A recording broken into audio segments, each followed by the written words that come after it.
hallara düştüm, ne hallardan.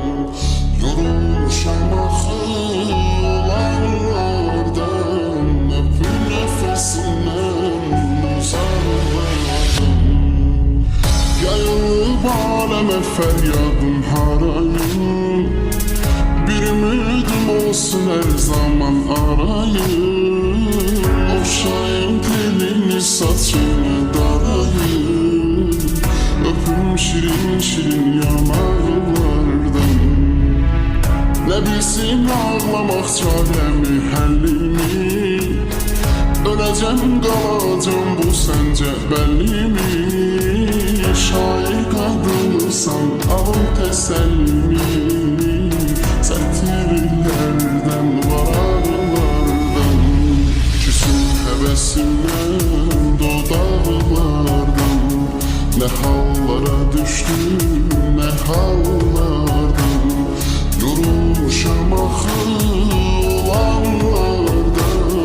Öpür nefesinden uzaklardan. Küsün həvəsimdən dodaqlardan. Ne hallara düştüm, ne hallardan. Yorulmuşam axı olanlardan. Öpür nefesinden uzaklardan.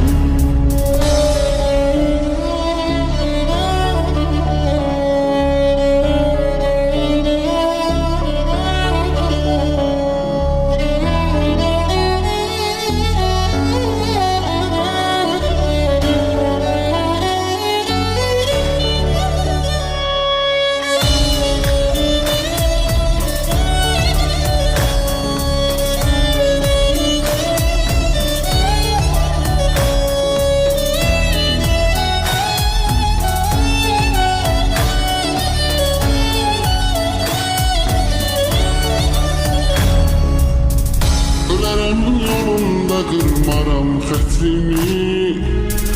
Adımla bəzədim şeirimin sətrini. Evimsən sən axı alıram mətrini. Saçına toxunmuş daraqlardan. Bir sonra ömrüm mənsiz sən tək necə qaldın.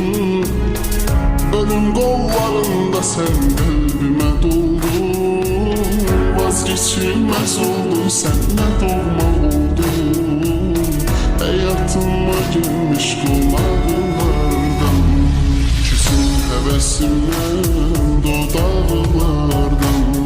Ne hallara düştüm, ne hallardan.